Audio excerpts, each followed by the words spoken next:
So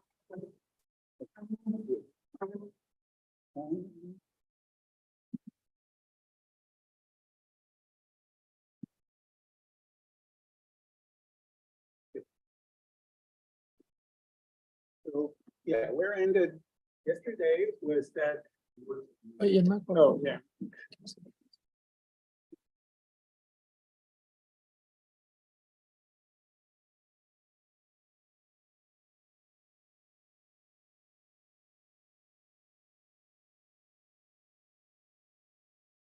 Okay, yeah, let me start from where I stopped last time. I showed you that there is a possible new paradigm to test our models in systems with many measurements. And instead of the traditional experiments where, I don't know. Okay, it was off.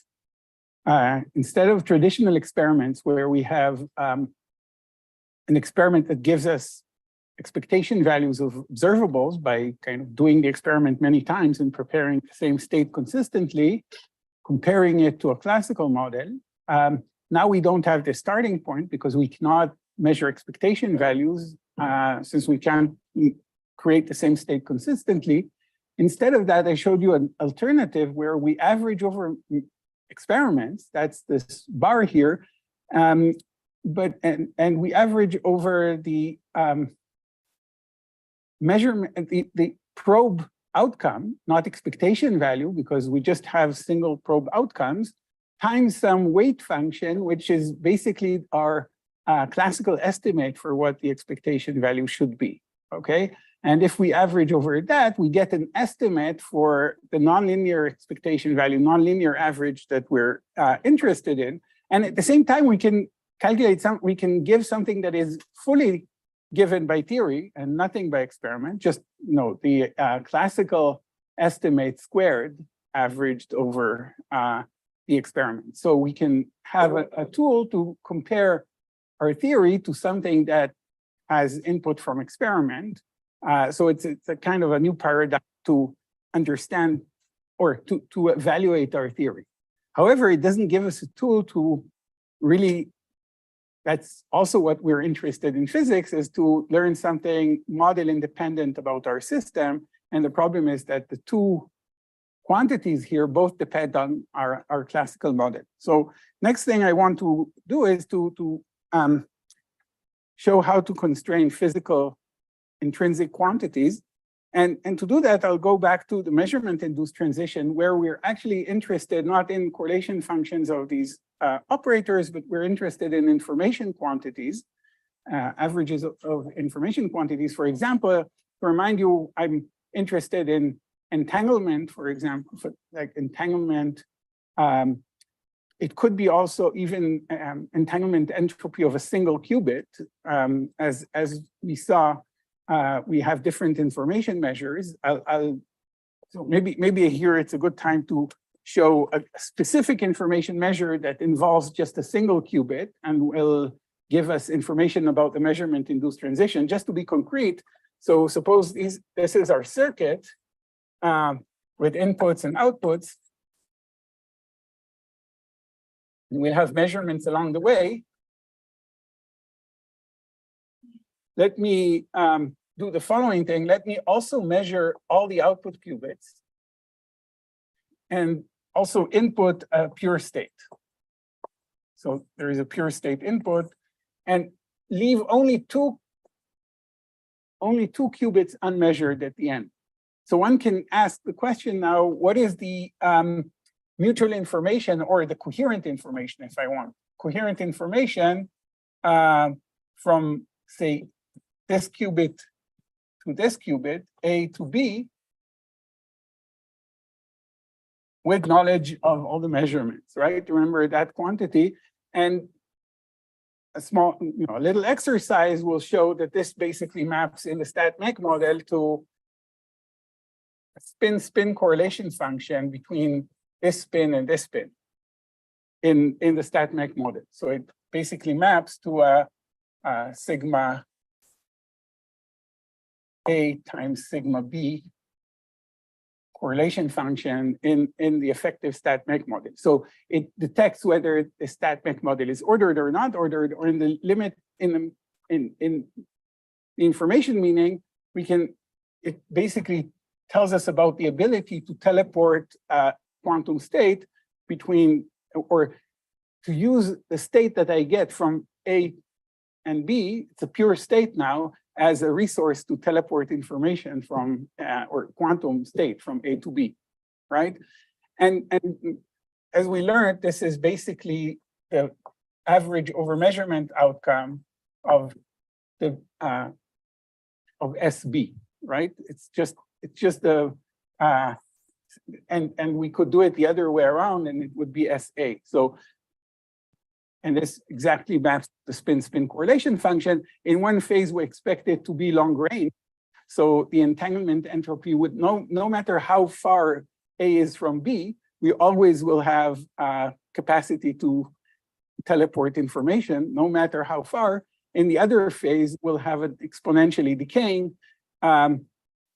coherent information, which is the paramagnetic phase with exponentially decaying spin correlations. Okay, so this is, for example, a concrete measure I want, and so let's say that this SM here is basically SM of B, right? This is what we want. And that's equal to SM of A because we have a pure state of A and B. So I could use either A or B, okay? So here is the density matrix of this site A, and we get, for a particular measurement trajectory, we get rho m, we want to measure it. So let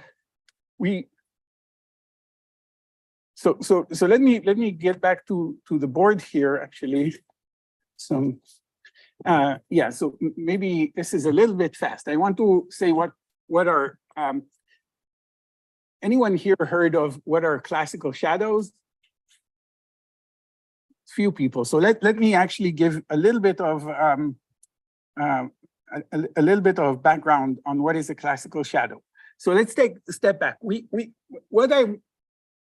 So let's start with what I want to get is trace rho m log rho m. In the spirit of quantum classical correlations, what I would like to do is to replace the log rho m with some classical estimate, which is log rho MC, right? This is now I'll have a linear quantity to average, right? This remains as a linear quantity. However, there is still a small snag, and the snag is in the case when I wanted to evaluate XM squared average, then I had that basically mapped to XM, which are measurement outcomes of the operator X times some classical estimate, which we called XMC, or you can call it W, some weight, right? It's a classical weight that I calculate, and then I average over experiments. Each experiment doesn't give me expectation value. It gives me just a single outcome. The single outcome is 0 or 1, for example, or plus or minus 1. That's all I can get. So I want to do the same here. So if I want to follow the same logic, I'll need to have trace of some measurement outcome, let's call it sigma m, times log rho m, but this measurement outcome should be a matrix. So what is this measurement outcome? Not measurement outcome, it's like a single shot outcome, of an operator I measure. But the density matrix is not an operator I measure on my system, and I can't get a single shot outcome of a density matrix. Usually, there is no such thing, you would say. And then in principle, if I average over this, I want to have something that now when I average over runs of the experiment, it converges to trace rho m log rho m C average over measurement outcomes. Let's say E of m. It basically we want this kind of object, sigma m. Okay, so that's what we want. Yeah.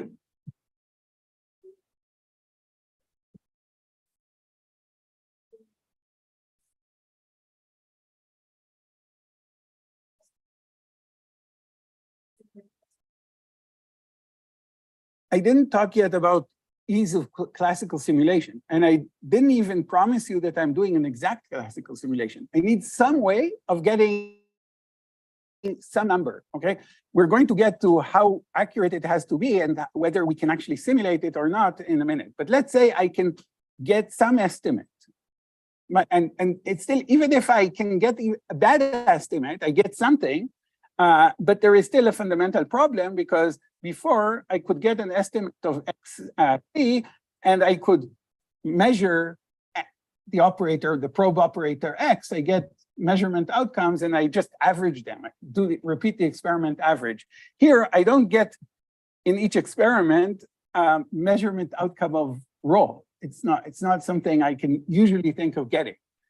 And here is where the new framework, recent framework of so-called classical shadows come in. So let's take a step back and define what is a classical shadow. So suppose I have a system where I can reproducibly create a state rho, okay? Suppose I can reproducibly create a state rho, and I want to reconstruct this rho by doing multiple experiments. There is a nice way of doing it, and the true power of this thing comes when I actually look at rho of a single site. But let me let me constrain myself now for a site because that's what I want. There is a nice way to kind of extract rho from measuring in random basis. Okay, and the way to measure in random basis is say, okay, I can reproducibly create a state rho.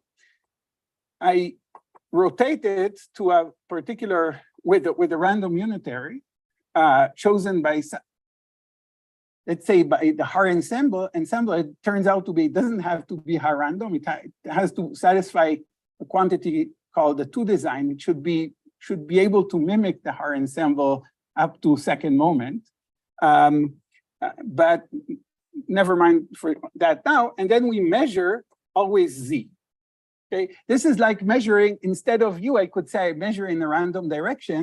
Instead of measuring in a random direction, I rotate the state and then measure always in z. Okay, this is the scheme, and I repeat. Okay, so create rho.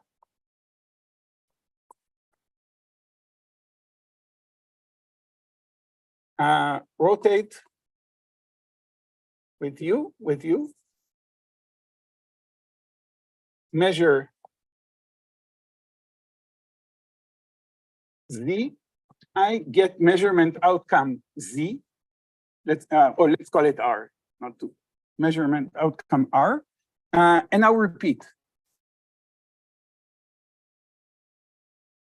So we repeat. We do runs of the experiment.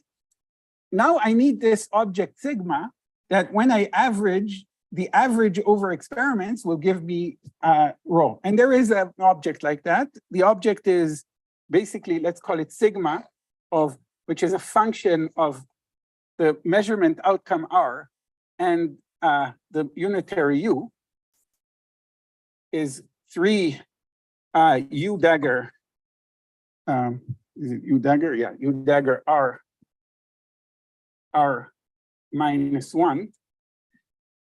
This, There should be another U there. yeah, sorry, u, thanks, minus 1, yes. This object is called the classical shadow. If you want, it's sort of, you can say a snapshot of the density matrix. It's sort of a really silly snapshot because it's, if you look at it carefully, you'll see that it's not even a legal density matrix. It can have positive, negative eigenvalues. It's not really a true density matrix. However, it has the really nice property, as I mentioned, that if I do an average over runs of the sigma r and u, which is basically this average means sum over u, sum over r, different outcomes, p of u, the probability of getting some u, the probability of getting a particular r given measurement outcome given u, times the sigma. And this P of R and U is simply the Born probability, which I can write down as basically R U rho U dagger R. Did I miss the U dagger? I wrote it right. Yes. So this is the Born probability. This I have written here. And doing this average is basically, now you see that doing this average is kind of neat. You can do it geometrically. I don't know if you, yeah?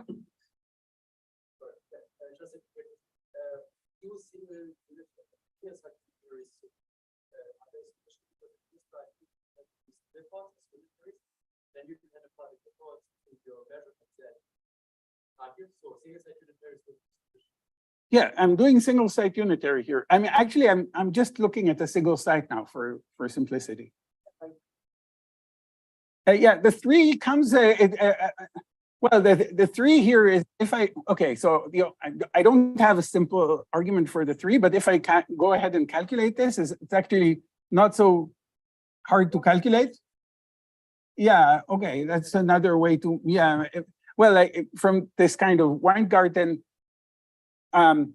calculus, there is a nice diagrammatic way to calculate this, just exactly as you calculate the StatMech model, as you map the StatMech model. It's also for 2 replicas, for 2 copies. When you do the StatMech model, you have an average over 4 unitaries, UU star, UU star. Here you have something similar, and I can draw the diagram. Take me a little time, so let me not go over that. So just believe me, if you want, I can show you after the lecture.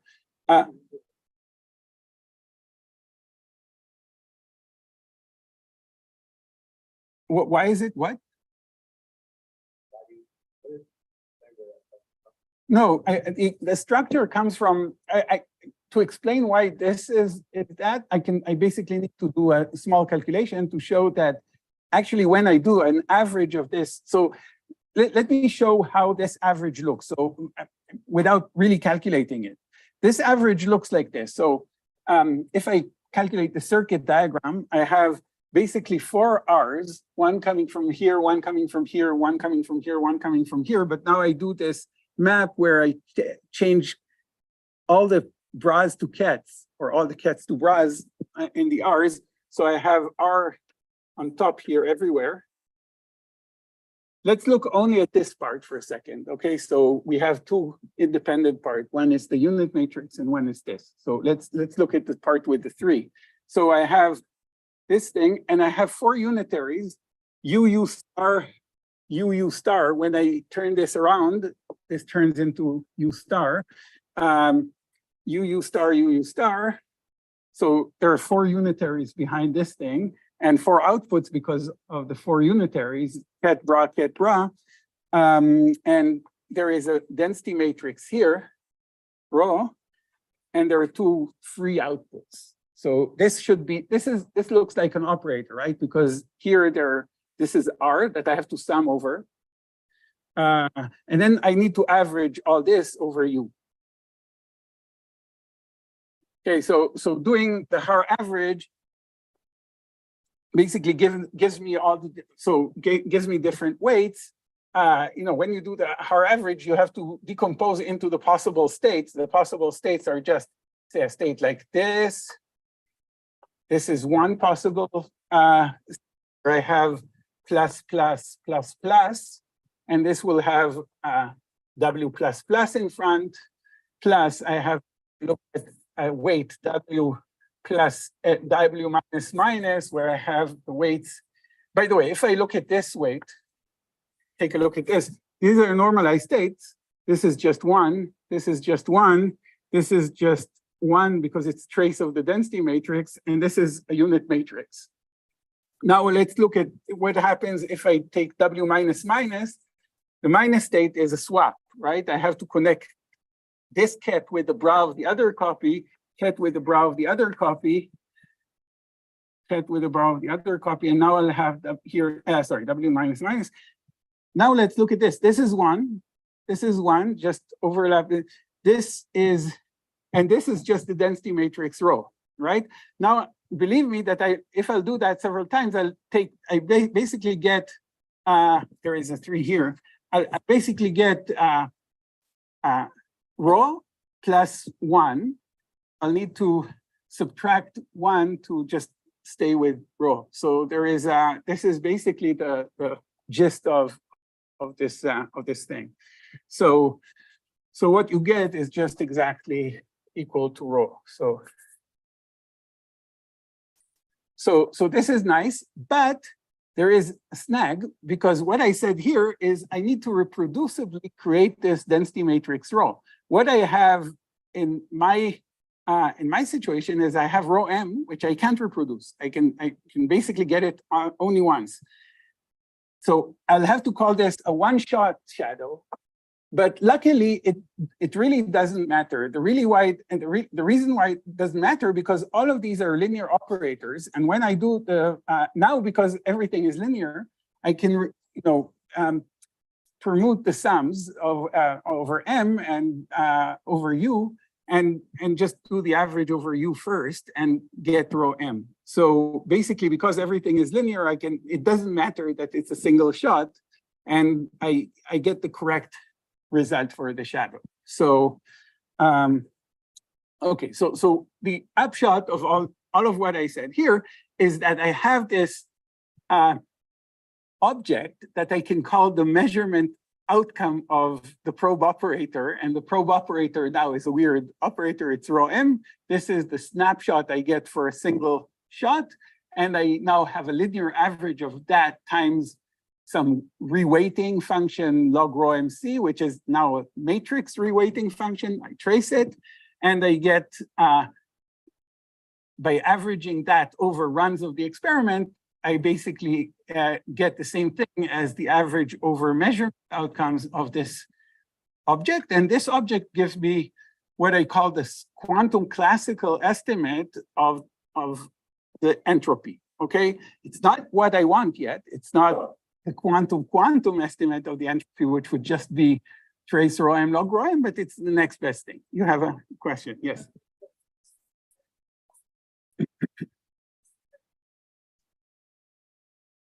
U? Yeah, there is an average over U. Yes, but it's the average of the. Yeah, but it's all linear. It's all linear operators. P of U, P of M. It doesn't matter which average I do first. I can switch the averages of U and M. Because, yeah, it's just summation. It's just a linear summation now. It's all, everything, there is no non-linear anything here. Yes. If I try to run this experiment, then I will get this in the same M, maybe once in your. Yeah. So you basically will never get the same M twice. Essentially never. Yeah. Yes, but first shadow don't need to sample over the same, like you need to get same density matrix again and again. Yeah. And then average over a different shadow to get the estimate. No, I'm not going to get any estimate of any shadow. So I'm just averaging overruns here. Okay, so what I showed is that just averaging overruns, and maybe I should write here MR. Okay, for every run I get a different M. I average overruns. I wrote down here explicitly what it means to average overruns. If I average overruns, then yeah, it should be MR here. Then I would just, this is just equivalent to this, and it will converge in just the usual, what, central limit theorem tells me about convergence of statistics. It's not going, there is nothing exponential anymore. It's just going to be 1 over square root of the number of experiments. I don't have to get a separate shadow for every, I don't have to wait to get many times the same M to get a shadow or reproducible shadow. That's one insight that you can get from here. You don't really need a reproducible state if you're doing a linear average. Yeah. This is for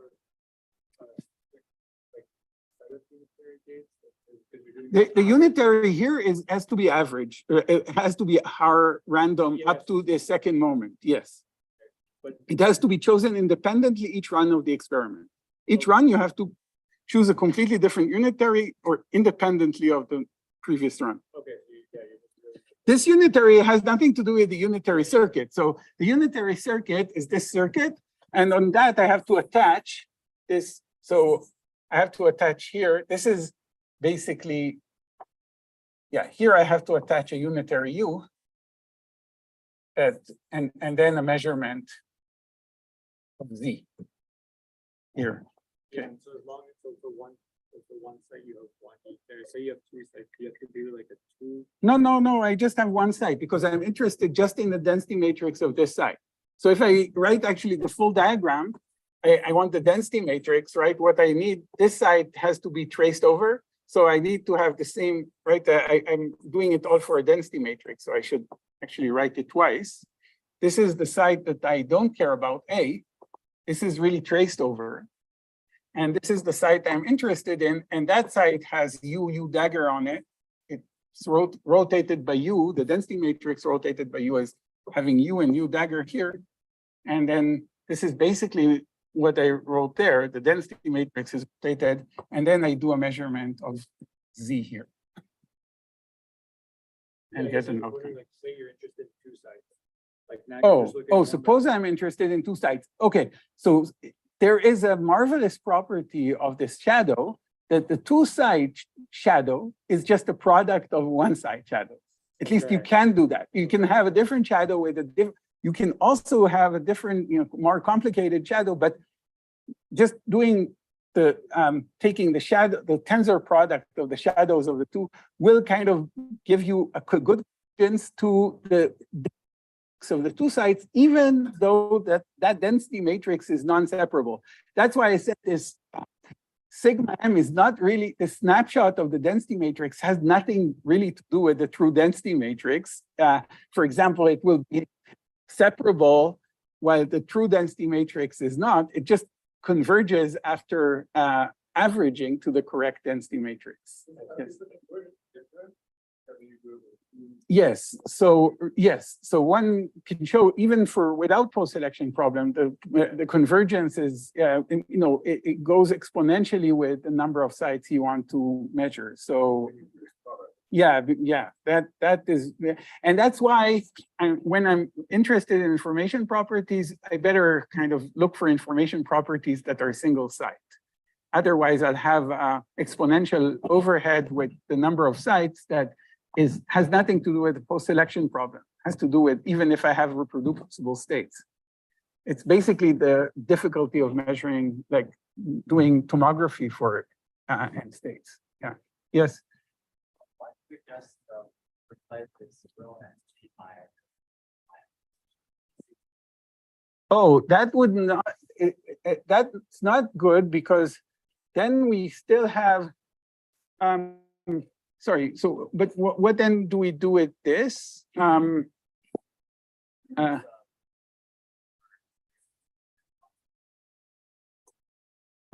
Trace. No, I think. Yeah, then it would not be. That's right. Then it won't be linear. You want something that's linear in the density in the actual density matrix. That's why you have to take that for the right. Right. That's right. You just have just the average of the shadow is fine, right? You have to have a linear average of just like before, right? So here we're lucky that we have a linear part in the density matrix times a nonlinear part. Can just take a classical estimate of the nonlinear part and thereby linearize everything. That's the trick here.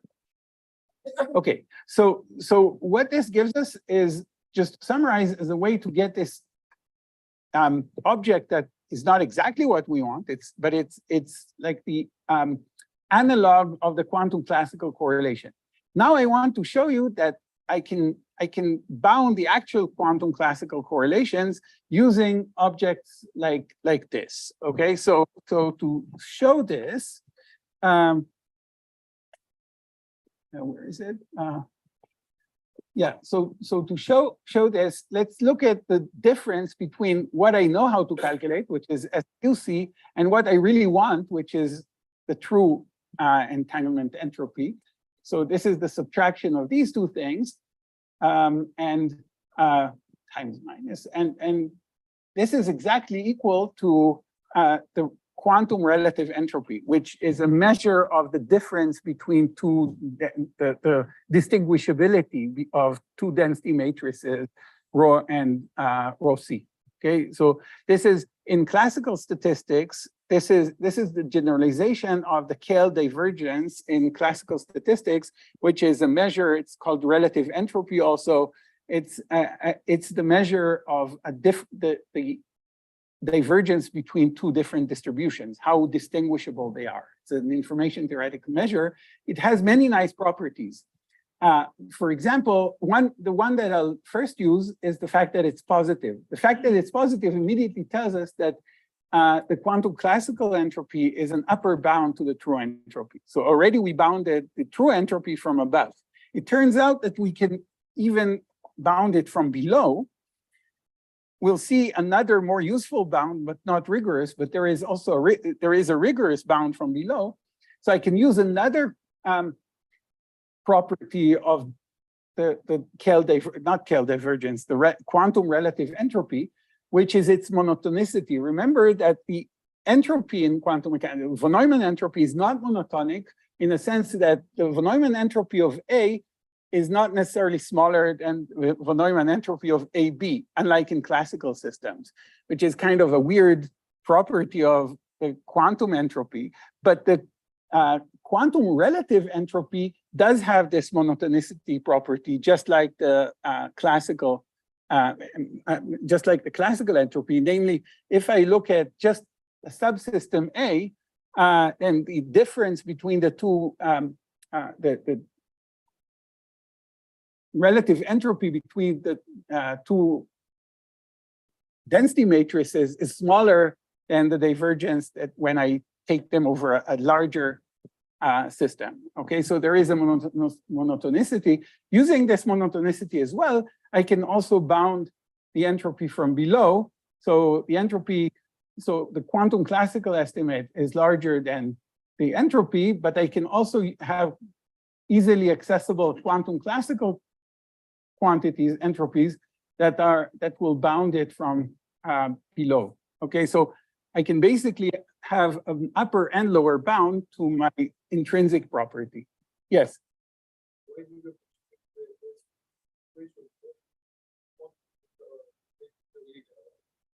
Yeah. You're going back to what to my previous slide. Yes. Yes. Yes.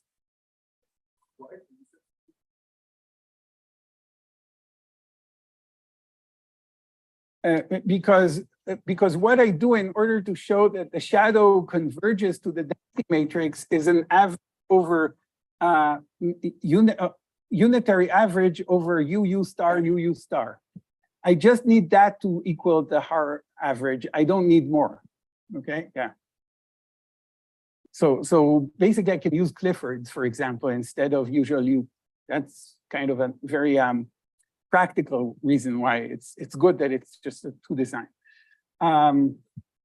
Okay, so we know how to bound an intrinsic property, and let's see how it works out in before going to a new topic.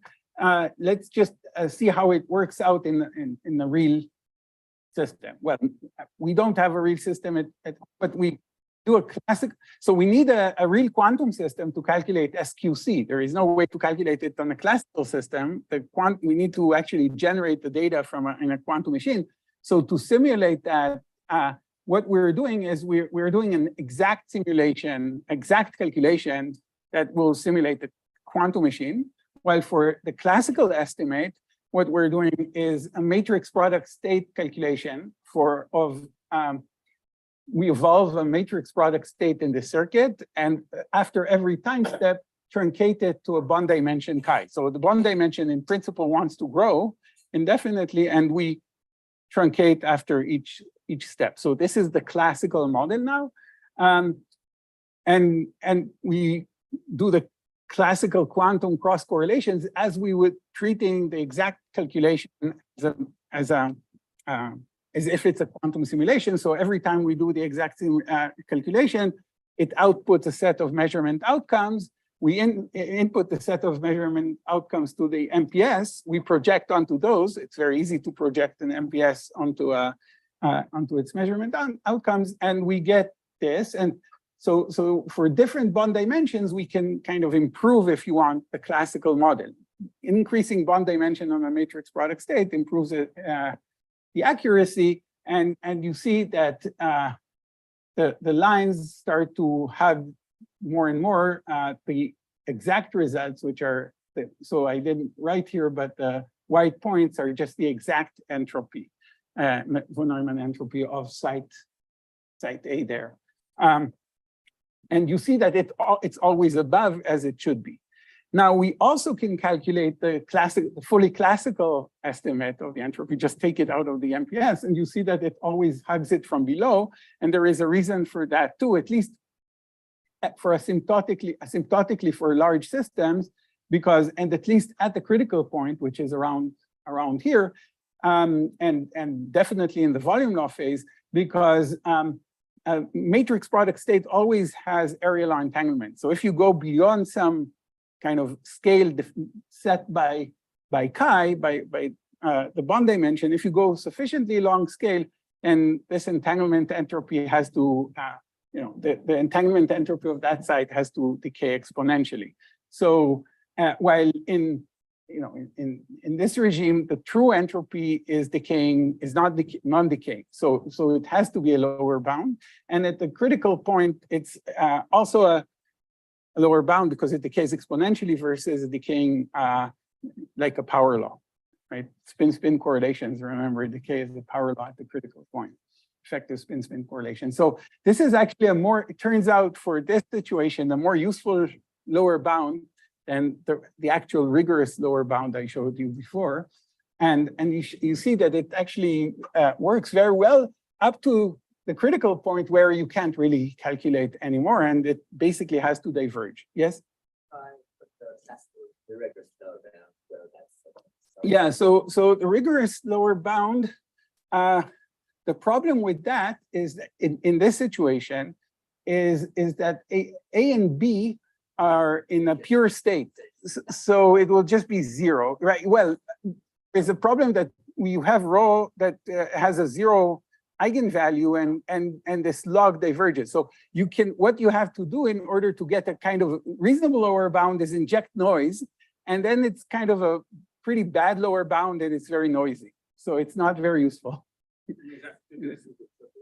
It has to do with the fact that in this case, if I looked at a different situation where I am not looking at a completely pure state of A and B, then that would be nicer. So if I had, for example, a boundary condition here that gave me some mixed state, then SAD itself would not be trivial, would not be zero. But we already did the calculation this way, and because doing a mixed state would mean doing MPO calculation, not MPS calculation. So there are various.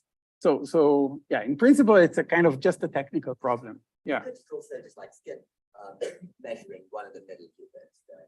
The principle that would. Yeah, you say, but that would be, yeah, that's right. Yeah, that there would still be some, yeah, that's a good point. Yes, skip measuring one of those, right? There would still be, yeah, that's a good idea. Yeah. But in any case, I mean, it's good for demonstration. On the other hand, this is a nice, if you're not interested in the exact rigorous statements about lower bounds, then this is also very good, I think. So, yeah, another kind of, I have by the way, this is a generic circuit, not a Clifford circuit, so it's hard to simulate in principle. So it's interesting to see how well we can see the critical point in principle if we had a quantum simulation. Yes? Why below a certain T, there's no limit in which the quantum classical want to refer to right answer? Below a certain P. Because this is the measurement induced transition around here. Below a certain this P, it's going to be below this P, you have a volume law state, and there is no way you can simulate. So if you simulate a volume law state with a finite bond dimension, if you go to sufficiently long distance, you will see that you always decay exponentially. The entropy is never long distance. There is no long range entanglement in matrix product state with any finite bond dimension. So you can never really simulate it. Oh, yeah, much better than, well, it's converging, yeah, because it's a small system. And the reason we can only calculate a small system, this is order 20 sites or so. So the white dots are the exact answer. Yeah. And the reason that we're converging is just because it's a finite system. So we're getting to almost an exact calculation.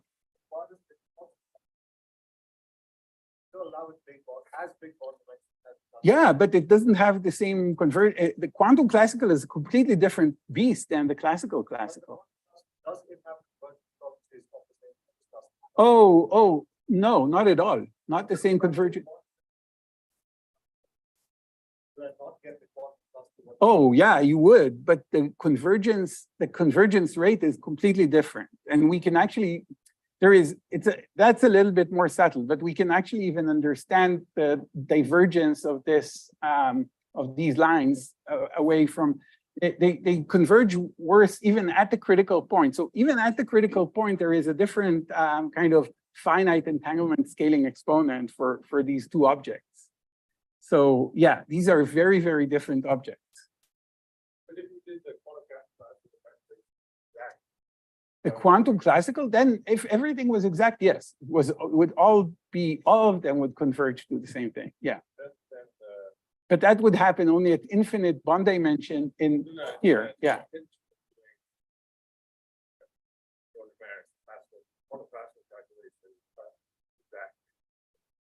Yeah. The way I'm intentionally doing it is I'm keeping the bond dimension finite. Right. Right. What? Oh yeah, there is also statistics, but yeah, that's true. But we actually make sure that we converge the statistics. We converge because yeah. So that's not the biggest problem here. The statistics. Yeah. Yeah. So it's true that there is also another approximation that we have the shadows and they need to converge. Right. Yeah. So this is what I understand. So the classical one has no shadow. Yeah, the classical has no shadow. Quantum classical has a shadow. That has a shadow. Yeah. Yeah. Can we understand the lack of convergence by the shadow property? No. It's that would be kind of a statistical mistake, but there is a deterministic systematic mistake that has to do with the error in the calculation of the average log rho C that actually hurts you. And the average and the cross correlation of that with the density matrix. In the limit of the bond integral, you saturate your deposit. Yes. Yeah. I mean, then you just have, then sure, right. Still, there would be a statistical error with the shadows, but that will converge. Yes. Yeah. Sorry. Isn't the systematic error from the log rho also there in the classical? Sorry, in the classical, there is a systematic error, but the convergence of the entire quantity, trace rho log rho and trace rho C log rho C is different. Actually, I have to admit that I don't know why this convergence in the volume law phase of rho CC, we've kind of better understand this, but why this is so fast, I said it's because it's a finite size effect and it's a finite size system, but still it converges. I mean, it's finite size, but it's not so small. It's like, I don't remember if it's 16 or 18 or it's still bond dimension 64 is fairly small. So I'm really surprised why it converges so fast. And I have to say, we haven't really looked at that and understood that in detail yet. So it is a valid question. What is the convergence exactly of this in the volume law phase? Kind of seems too good to be true. So that's what you also use basic products then. Yeah. It's the same calculation, except we plug in rho C also for the linear part, and then we don't need shadows or anything. Yeah, so first of all, it doesn't have the statistical errors, but it actually systematically does better. So, yeah. Yeah. So the classical is just you're sampling from a quantum experiment and then using a pure MPS simulation based for that measurement outcome. Yeah. Everything will be. Yeah, there is no, for those measurement outcomes, we feed into the MPS calculation, yes, and generate rho C of that M. Take log, produce the shadow, repeat. Yes, so that's what we do. It's kind of a tedious calculation because you have to repeat it, but it's not exponentially hard. Also, the sampling complexity of the shadow, does it see the phase transition or is it polynomial? So, okay, this is my next point. If we're exactly at the critical point, how it was kind of set by other numerics, bigger numerics. So we set ourselves at exactly the point of the transition around 0.17 or something, or 0.16. If we place ourselves there and we look at the behavior of the single site entropy, which remember is related to the spin-spin correlation in the model, in the effective stat-mech model, and see how it decays with a distance. You see, we expect a decay like a power law, and for different for the largest bond dimension, we see the power law extending for a certain, quite a long way. And then as we go to lower and lower bond dimension, this is 16, and basically we can't see the power law anymore. So there is some kind of length generated for bond dimension chi, different from infinity. Let's say inverse chi generates some finite length scale at which this deviates and now goes up. So that suggests a scaling of the y-axis as x2, rescale it with that length scale, chi to 1 over chi to some power. And also you need to rescale the y-axis to the correct power alpha that gives you this decay. And if you do that, you basically collapse. You see that all the data collapses, and we can find what is the exponent lambda that collapses all these, and that will tell you, what is how the generated length scale that you get, depends on chi, and it depends like a power lambda, right? So, sorry, 1 over lambda, or conversely, if you want to simulate the length of order L, you need a bond dimension chi star, which goes like L to the lambda, okay, to capture the power law up to that length scale, So that shows you that you have polynomial complexity to capture, do the finite size scaling analysis of this phase transition. Yeah. Here you're assuming you know where the critical. Yeah, that's right.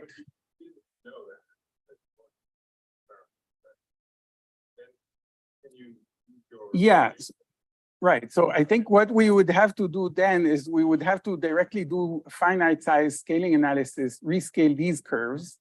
Then we'll have to do it for different sizes. So this is for one size, it'll be much harder. But again, and then we'd have to do a finite size scaling analysis for this, probably introduce some kind of, something like a Binder cumulant. Yeah, but in the end, I didn't think exactly how we would do it, but in principle, you could do finite size scaling like you would in usual numerics, right? Here, no, because you need a much larger system. It's not. Yeah, so that it will become sharper and sharper. But I want to remind you that what we're doing here is sort of a demonstration with a classical system also simulating the quantum experiment. So we can't really do properly. To do finite size scaling properly, we actually need a quantum machine that can scale. And the classical simulation, there is no problem to scale. So actually that shows the power of doing this with an actual quantum system. We can't really do the finite size scaling and probably never can really identify the critical point by ourselves if we don't have a quantum machine that does that. Well, what we can do is do the classical that we can scale, find the transition in the class. It's a little bit of cheating. That's what essentially that's what we did, because we took results from classical calculations that other people did to know what the transition point is and set that. So you could do the same thing and do it. But I think the kind of correct way to do it is to just do it with a quantum system and do finite size scaling. I mean, really, you may only do different system sizes. Yeah. Yeah, I think so. Yeah. Well, you have to. It's a 2-parameter scaling here. You need to extract some, maybe some Binder cumulant, and then to have a crossing, right?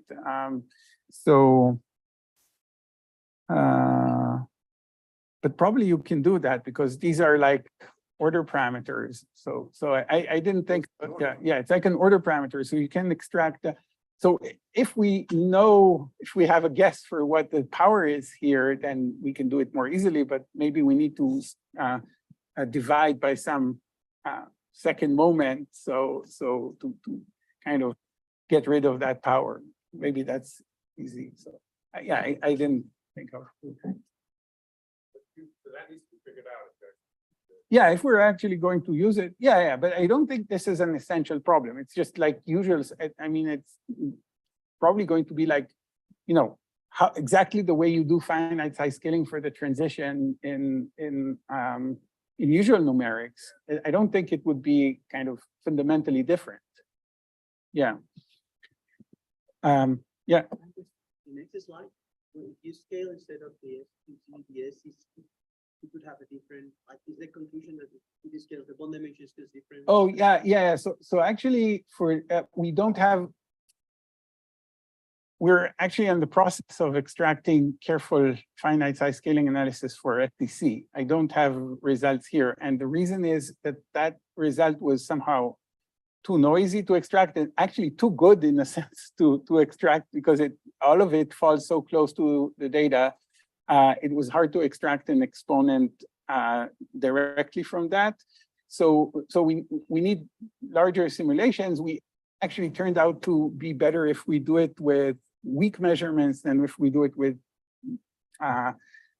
projected measurements. So we might need to do a different set of calculations to get it. But it's very interesting to see if it will be the same exponent or not, for example. Yes. So like from the kind of plots that you show, yeah, the convergence. Yeah. Would you expect it actually is better with system size? I don't know. It could be just the prefactor is better. It could be still the same exponent in principle. So I don't know. Yeah, it would be very interesting. Actually, the whole question of finite entanglement scaling of this at this critical point, I think, is very interesting. And it actually is different than the ground state problem. You can't apply the ground state formula relation of this exponent lambda to the central charge that you have in the ground state. All the arguments used to derive this formula actually break down here. So it would be interesting to actually have a real theory for this. Yeah.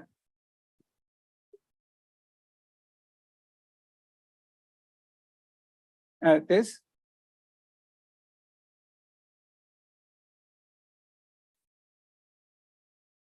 Yeah, it doesn't matter what any two density matrices, right?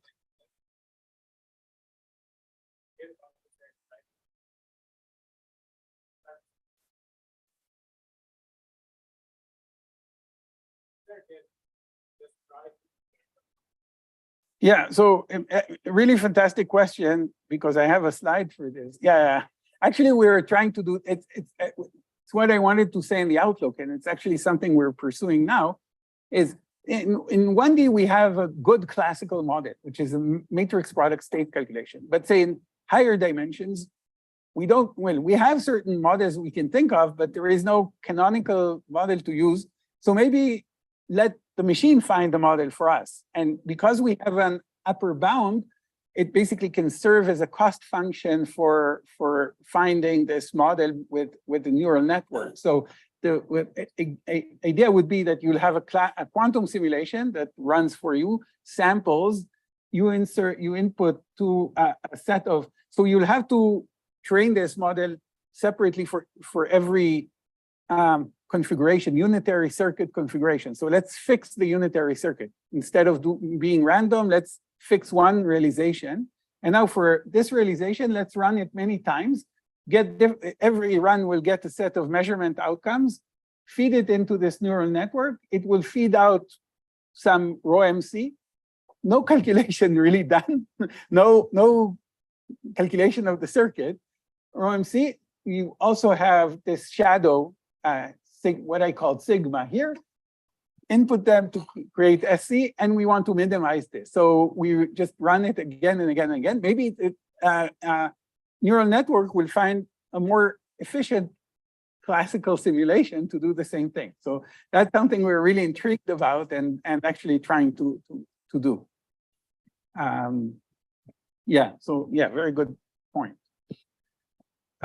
Okay, any questions about this? Because I think I have something like half an hour to do the last thing I promised. But yeah. What happens if you replace the measurements with kind of removing the qubit from the simulation, replacing it with the initialized qubit 0 or something like that? Removing which qubit? Sorry. What happens if you replace measurements with tracing out the qubit? Oh. And just taking a fresh qubit? Oh, yeah. You mean this is basically like erasure error, yeah? Then there is no phase transition. And the way to see that in the effective stat-mech model is that because of the tracing out, you always, it's like aligning a magnetic field in the identity direction, because the tracing out means always connecting ket and bra with the same copy. So this kind of situation would be like having the stat-mech model with some bias field in some direction. So then there is no transition. And one way, way to understand it is that you'll always have volume law entropy simply because you'll be connected with this path. The tracing out will always generate entropy, entanglement with the bath. Yeah, so no transition. Yeah. Yes. If you look at classical, and try to do finite size scaling and find a transition point. Yeah. Is it guaranteed that it will be the same transition point as the actual transition? As what? As the so there's an actual quantum transition. Yeah. So if the classical simulation converges well in the sense that it's polynomially, some polynomial finite entanglement scaling, then yes, it should converge the same transition. Yeah. Somehow I was surprised to see that nobody actually did that. And when people try to numerically pinpoint a transition, as far as I saw, they did exact calculations rather than matrix product state. I'm not exactly sure what was at some point I asked people who were on this and they were not sure why. It was for some historical reasons, but in principle, what we see here is that matrix product states are efficient as kind of expected. It's not a surprise for the one-dimensional case. For the two-dimensional case, of course, we need something else. Yeah. Yes. So the specializing two cases of the phase transition, or maybe even the random test networks that they run. Yeah. At no point in this procedure does one use averaging over things in the circuit, right? Yeah. So it's for a particular set of units. Well, it's a particular set of unitaries. You average over unitaries at the end, right? So you want to have subnonlinear quantity, like the simplest is density matrix squared. So you compute the density matrix squared for a given realization of unitaries, but then at the end, average over that. Why I wasn't doing it here? I mean, I did. I mean, in the calculations to get it much less noisy, you don't have to do it because you'll get the transition for essentially every realization. But to get the lines cleaner, you actually do need to do the, especially for small systems, you need to average over realizations. It's pretty Yeah.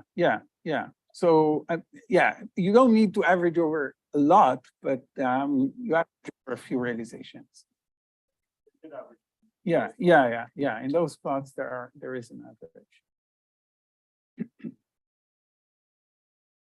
Any more questions on this? If not, then I'll switch to a different topic with no post-selection because there are no measurements. And okay. So far you talked about measurements. Now I'll talk about phase transitions in presence of decoherence. Let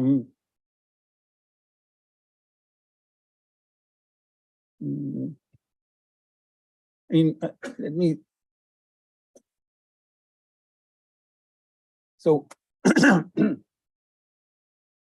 okay, a lot of what I'm going to talk about now is actually about recent work together with my student Imu Bao, Ruha Fan, and Ashwin Vishwanath.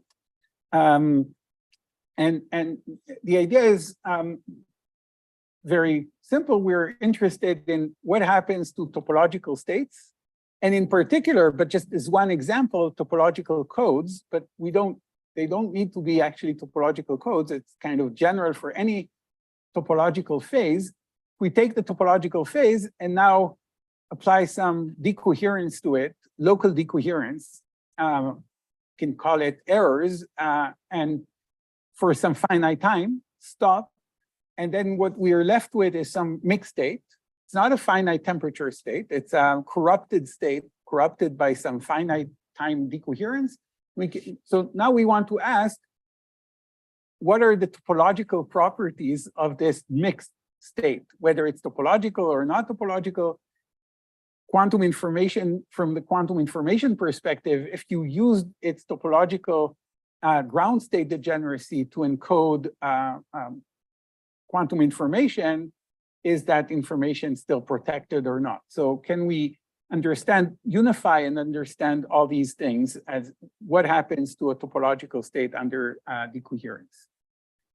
So yeah, I think I'll, some things I also do on the board, but I don't have much time. So, but please ask me questions and stop me, and then I'll, explain something more clearly on the board. But I don't know how, in this school, I don't think you got too much background on topological states, and I don't have time to give you an entire review of topological states, but there here are at least three defining properties of topological states. So one defining property of a topological state is, or not topological state, topological order, is that topologically ordered states have ground state degeneracy that depend on the topology of the space. So for example, on a torus, there would be a certain ground state degeneracy that depends on the topology and also depends on the particular state. Another defining property is that they have anion excitations. These are excitations that when we braid them around each other, we get something other than, fermion or boson statistics. We can get other things, other kinds of mutual statistics. And the third defining property we know now, and let me specialize to two-dimensional topological states here. A defining property is a topological and a non-local topological term in the entanglement entropy of a subsystem. And Tarun talked about it a lot, right? So, and I want to also point out that from the theoretical perspective, most of the topological states we know, we can describe in terms of set of universal topological quantum field theories. Okay, so the partition function, if you want, at finite temperature is described by a particular kind of field theory that has basically only topology. It has no dynamics except for defining the topology. Examples of topological states, of course, are the first one found is the Laughlin state, and then the whole family of fractional quantum Hall states, where the anyons are 1/3 charged quasi-particles that have a billion anionic statistics when you braid them around each other. And another example of a topological state that you hear about a lot in, I think, recently, and in this, especially in this school, is the toric code. The toric code belongs to a class that is basically called Z2 spin liquid, or it has two types of, well, let me. So the toric code is an example, specific point where it's exactly solvable of a topological phase that has the larger phase space where it exists, of course. So maybe well, the toric code you heard from Tarun already. So unless you ask me a question, I'll go on. So this defines topological states. And recently they've been realized in recent experiments, but in all these experiments, they're realized, but not in a perfect way. So we can try to model the fact that they're not realized in a perfect way, that there is some kind of decoherence that acted on them. So this is topological states, sort of like we had in the measured states before. We have a topological state. Now, I want to describe it as a density matrix because I want to act on it with some quantum channel. So we have that's why I have, instead of one leg coming out, I have two legs coming out. And there are two legs coming out because I have the ket and the bra of the density matrix on every side.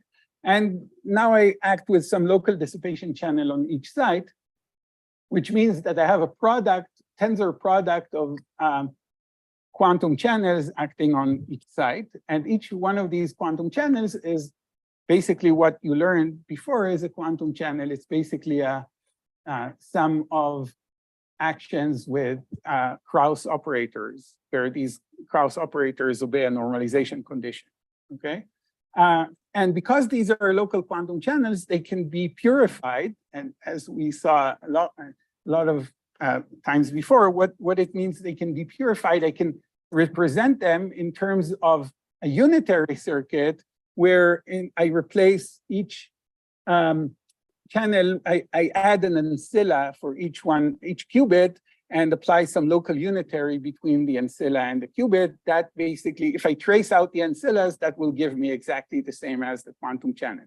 So if I enlarge my Hilbert space to a purified Hilbert space, it's basically equivalent to having this quantum channel, okay?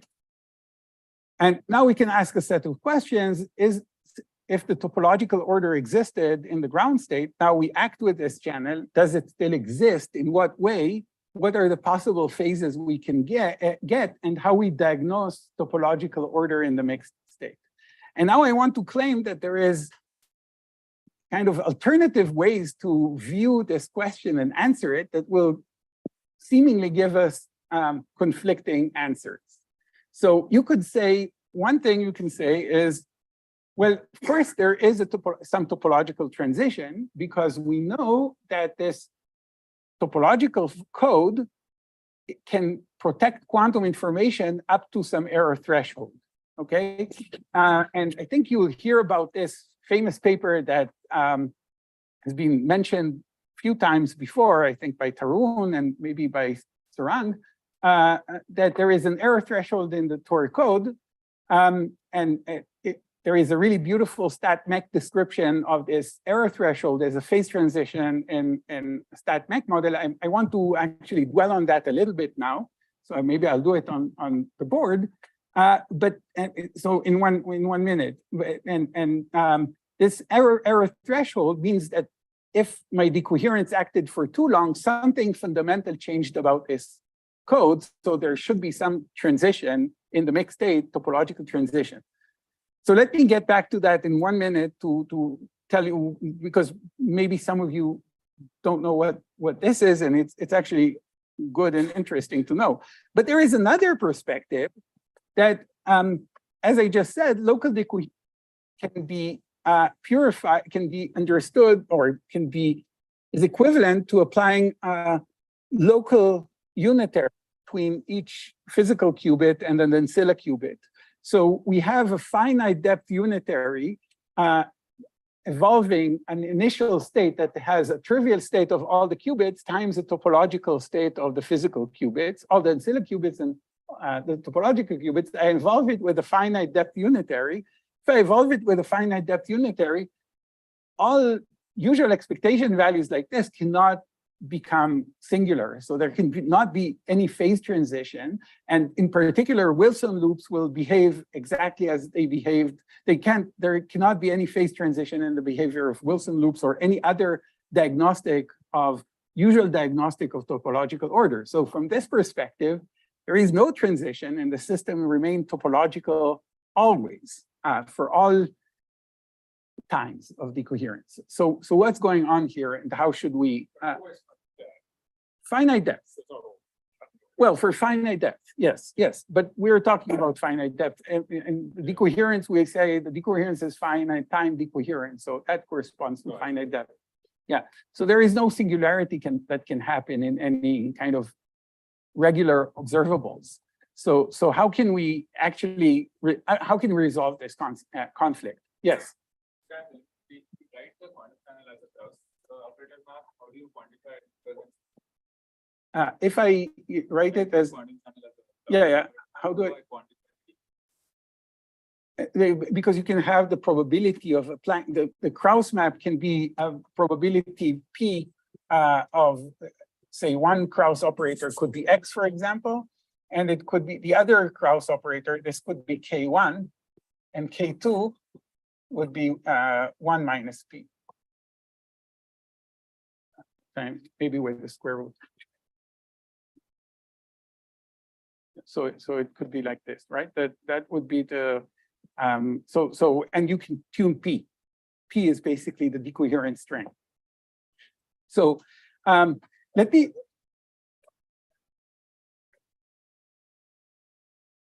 This is a perspective that says there is going to be no transition. The previous perspective of protection of information. And we know that there is an error threshold beyond which you can't protect the information. The question is that error threshold, which seems to be like algorithmic transition where you can't really, decode, is also there is also some intrinsic transition in the density matrix. And how do we diagnose this transition?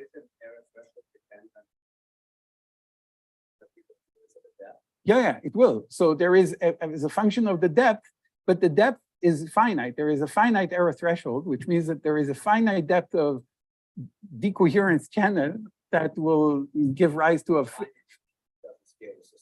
Yeah, it doesn't scale with system size. Right, absolutely. That's right. So that means there is some transition. And the question is, what does it mean intrinsically for the density matrix, this transition? Because the way in Kitaev and company describe it, it's not explicitly a phase transition in the density matrix. And the question is whether we can understand it as such, and is there a larger framework to understand such transitions in the context, a broader context of topological states? That's the question I'm asking now. I don't have too much time, but I did promise the organizers that I would say something to preview. I'm not sure how deeply you will get into it next time, but it's actually very, very good background to know at least what they're doing in this paper. And the idea of what they're doing in this paper is the following. Remember that in the Tori code, so the Tori code has a square lattice where there are spins living on the lengths of this square lattice, and there is a sum of terms, and the terms that appear there are so-called star terms. So stars are x, x, x, x, products of x operators in stars. Let's call this AS. And there are plaquette terms. these are also called, let's call them B plaquette. These are the check operators, and the Hamiltonian is basically the sum over all plaquettes BP, and over all stars, A stars. The ground state is basically when these operators all get, say, -1 for, there is some J star, J plaquette. The ground state is when all these stabilizers are, happy, okay? And they're not frustrated because all these operators commute, okay? And, but specifying that all of them are happy actually secretly doesn't specify the ground state completely, because there are two more stabilizers that are commuting with all of these that I didn't specify. One of and they're non-local. They're basically going like strings like this.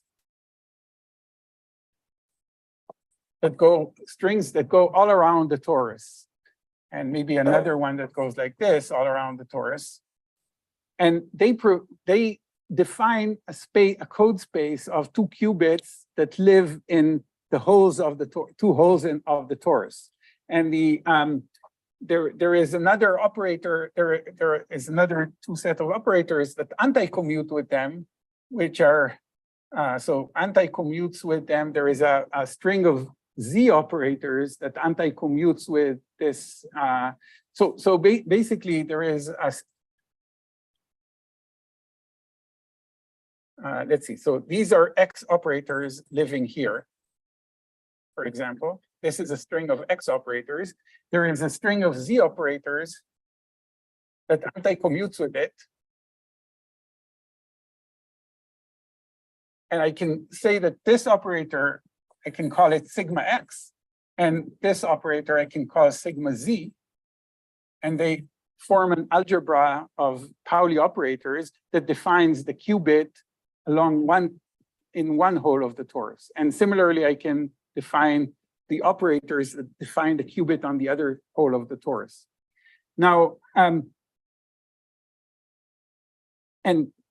so you see that in order to change the qubit that is defined by the string of X's, I need to apply something highly non-local. I need to change it, I need to apply a string of Z operators, which is very, very non-local. Okay, that's what protects this code.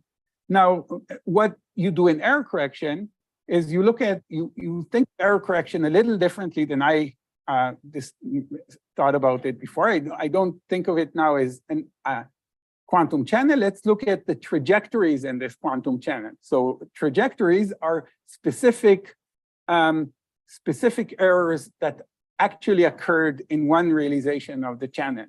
So in one realization of the channel, let's say the channel, the quantum channel, has a Krauss operator which is X. Okay, if you have Krauss operator which is X, you'll have X errors.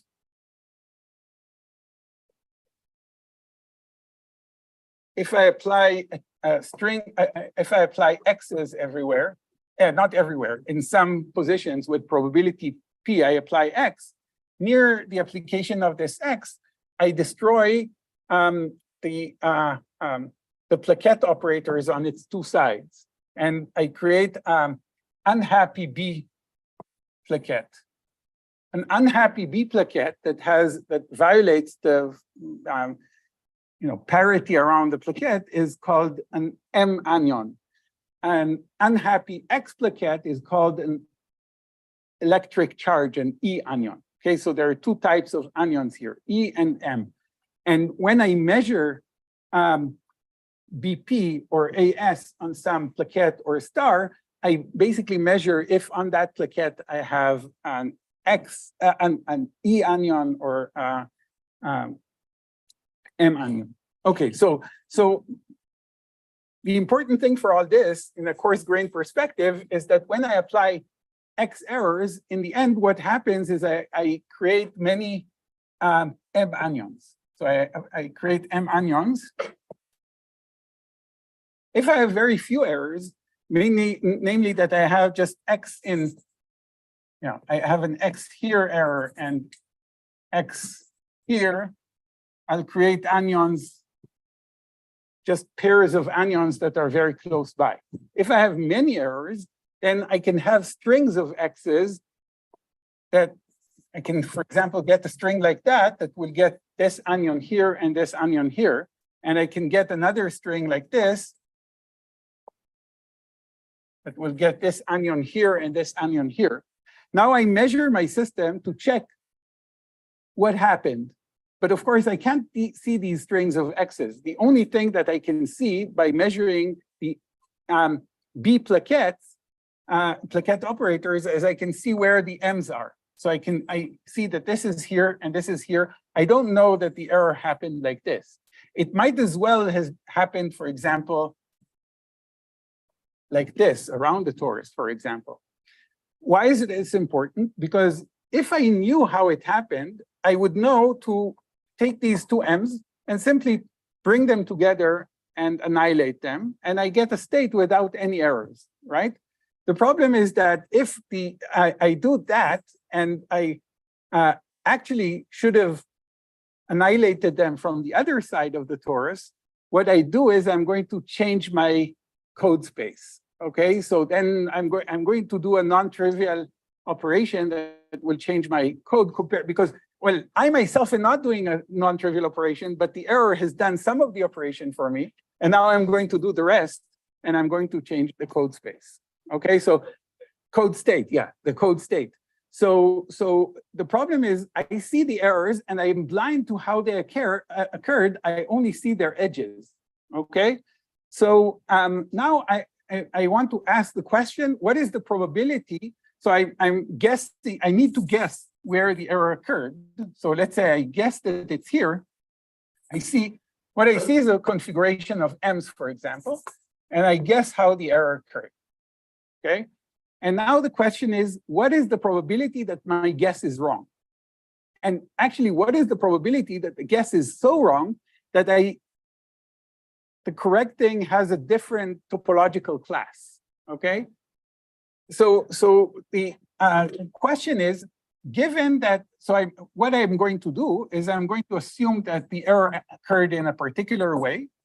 And I'm going to ask, what is the probability given this, the boundary of these positions of the boundaries of these error strings, what is the probability that that the error actually occurred on a different string E prime? Okay, so I assume that it occurred on a string E. What is the probability that given the boundary of this E, it occurred on a different string E prime? Okay, let's ask this question. And that question, when that probability becomes large for large deviations of the string, for arbitrarily large deviations, it means that there is a finite probability that I made an error that is topologically bad. Okay, so yeah. Which? Yeah, that's right. They're not physically distinct. I agree. But if we have, so just bear with me 1 second. These are not physically distinct. That's true. And it doesn't matter if I annihilate it like this or like this. They're not really physically distinct. But if I'm now, just to simplify, it's fine to say, let's look at it in a flat space. There is no boundary conditions at all. And ask what is the size of deviations that can occur. When the size diverges, that means that if I put it on torus, infinite torus, it will be bad. Okay, and the idea is that I'm not going to derive it now because I have like minus 5 minutes, but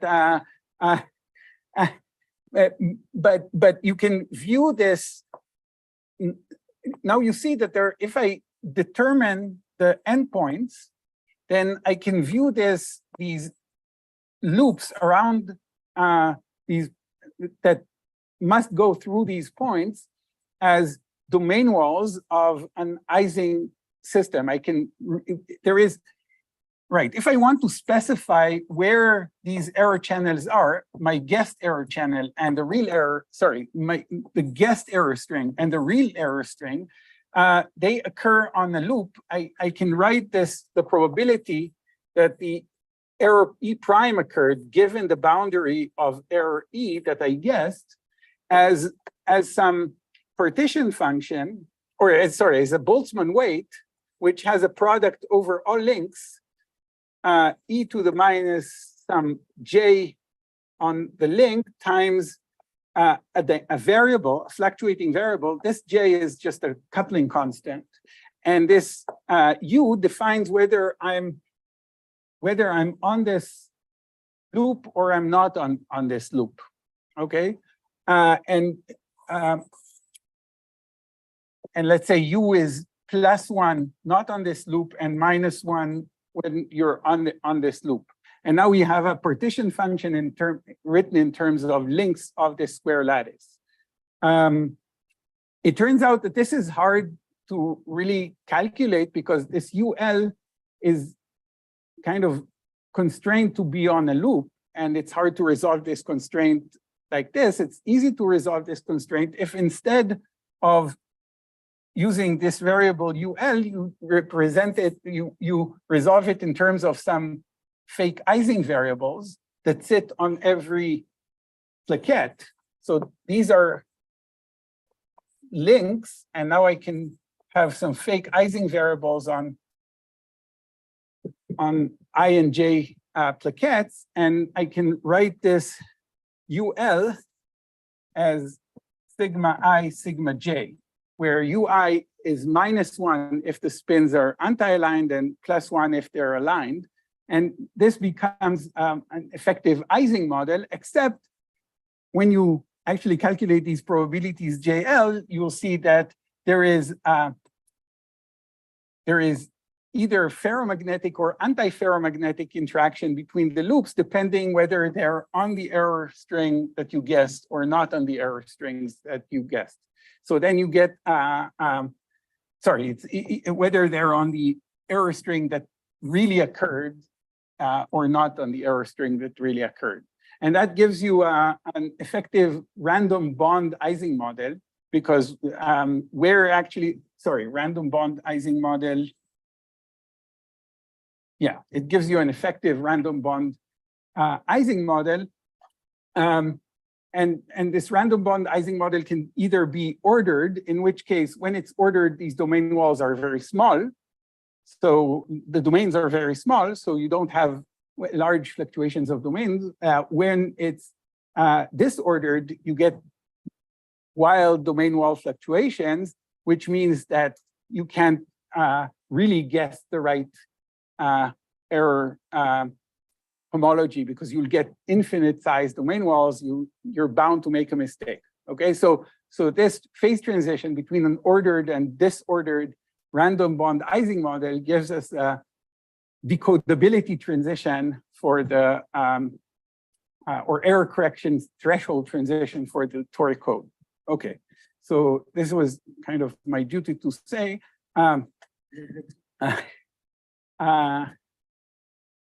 Okay, so now I want to ask, we still have this conundrum, so I don't have much time, but I just want to, the only thing I want to do is to actually just tell you how this conundrum is resolved. So we have two conflicting perspectives. How do we resolve them? Well, the way we can resolve them is if we remember that I'm dealing with the density matrix, not with the topological state, but a density matrix that we want to see if it's topological. What if we actually treated that density matrix as a quantum state and then applied the same diagnostics that we would apply for a quantum state to the density matrix to see if it's topological? Okay, so what does it mean? Let's take the density matrix and just turn Brian to Ket and look at this Ket rho naught. And now the error channel acts on this, pure density matrix as an operator acting, a non-unitary operator acting on a Ket. Okay. a non-unitary operator acting on a ket can actually have a transition after a finite time scale. I'll show you that this is correct. But it can have a transition that shows up in raw as a state, not in raw as a density matrix. What does it mean it shows up in raw as a state? If you look at observables in raw and treat it as a state, so you need to look at observables that basically are sandwiched between two density matrices at least. And in the usual way of writing this, if I don't use the state representation of the density matrix, this is a trace of the form like O rho, O dagger rho, right? So it's a nonlinear average instead of a linear average. So we're getting back to what we had before, that in order to see something non-trivial happening in the density matrix, we're not allowed to do linear averages on this density matrix. We have to look at nonlinear averages like that. And it makes sense because all information properties that respond to error thresholds will be nonlinear quantities in the density matrix. Now, I'm going to show you soon that these actually also make a lot of sense physically, even if we don't know anything about quantum information. So what does an operator like that mean? Imagine that O is an operator that creates an anion, like an anion E in my system. So what this means is the overlap between the density matrix with the anion E and the density matrix without the anion E. And we basically, if their overlap is zero, then it's easy to they're basically perfectly distinguishable states, right? I can distinguish a state with the anion and a state without an anion, which means that the anion is a good excitation. If they're not orthogonal, the anion is not a good excitation. Essentially, it's condensed in the ground state. The state with the anion is not orthogonal to the state without the anion, okay? So this is really a measure of whether at least the anion created by O is a good excitation in the toric, in the density matrix here. So just as an example for the toric code, probably I need to finish very, very soon. Yeah, so maybe I'll take 3 more minutes. Okay, so in the case of the toric code, let's say I act with this channel where the channel, the non-trivial part of the channel is the X operator acting. What we said before creates a pair of M excitations. So in this, if GABA is small, I can write this as an exponential acting on the state, the pure state, right, on every side. And now I can rewrite every X operator, and I write X bar as the X operator acting on the right side and X not without bar on the left side, right? The Krauss operators act on both sides. So I can write each Xi I can write as an anion M and an anion nearby ML prime, and the X bar creates an anion M and an anion ML prime nearby. So together I can think of it as creating a pair of anions in the ket and bra space and another pair of anions in the ket and bra space. If I apply that for a sufficiently long time, I can condense these anion pairs. And this condensation of anion pairs will lead, so this is how it looks. At first I have like very small number of them, but then eventually they condense. And when they condense, I can diagnose it with this string operator that creates, so a string, if I look at the string operator that goes from the boundary, for example, up to a point M, it basically, the operator I told you before, an operator that creates from the density matrix a pair of anions. I look at the overlap between that density matrix and the density matrix without this, and I can look if the overlap is 0 or not. If it's not 0, well, if I have many, many anions here, it might be that I'll not be able to distinguish a state where I added one more. If I have few, I will be able to distinguish. And you can see that this is actually a phase transition by writing down the effective an effective field theory. How do you write down the effective field theory? Okay, so this is really the last slide. Remember that I have a channel acting on the ground state. The ground state is simply basically psi naught, psi naught. I can create this ground state by an imaginary time evolution with the Hamiltonian, the topological state for infinite imaginary time, right? And that's described exactly by the topological quantum field theory I said. Now I apply the error channel for a short time. I remember this is like applying a short time imaginary time evolution with this x bar operator. So it's like acting with a small, you have a topological quantum field theory twice, because one for the ket and one for the bra. Now you need to apply the channel for a short time that induces a defect that connects the ket and bra. Before the ket and bra spaces were completely disconnected, it's a pure state. Now they're connected because you create pairs from the ket and the bra space. And at some point you can have boundary condensation, which corresponds to anion condensation on this boundary. And when you to diagnose this condensation, you look at these non-local string operators. Yeah. So yes. Drive this transition. Well, you could if you looked at a nonlinear. The channel is unitary in a sense. If you purify it, you just need to look at the non-linear quantity in the density matrix. This quantity I'm looking at is nonlinear in the density matrix because it's trace O rho O rho. Yeah. But it's not, it's changing the, it's first of all, I'm not really changing the phase, because now if you look at what is going on here, I didn't do bulk condensation. It's only boundary condensation. So actually what I did is I just changed the boundary of the state, except it's a temporal boundary. So that's one thing. The other thing, I didn't change any observable expectation value. I only changed the, so it changed the phase boundary. Changing the boundary phases mean changing boundary expectation values of these nonlinear operators. Yeah, yes. There's like this finite time phase transition spectral form factor, which feels a lot like this kind of overlap. Yeah, I think so. Yes. Yeah, it's like a finite time transition. Well, in the spectral form factor, there can be a finite time transition if it's, yeah, in 2 dimensions, right. Yeah, that feels, that's the overlap. But I think this is not in, is it in a nonlinear operator? Spectral factors, Yeah.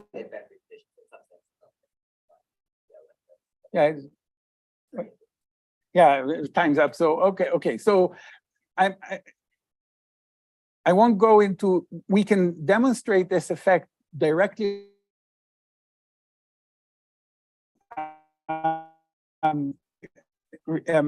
We can write down density matrix and actually show that this transition occurs at the same point as the decodability transition that I discussed with.